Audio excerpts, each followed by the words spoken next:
unga oliy jazolar.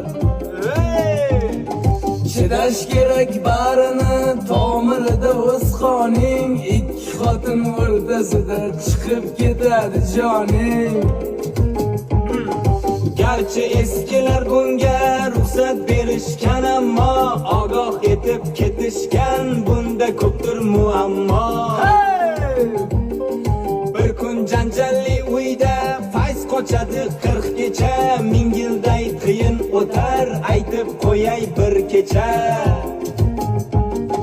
Ming yilday qiyin o'tar, aytib qo'yay bir kecha. Ikkita xotin olguncha, ikkita tovuq olsangchi, har kun zahar yutguncha, har kun tuxum yutsangchi. Yemagani ortida, oldidadir yegani, kundoshni ko'tar olma.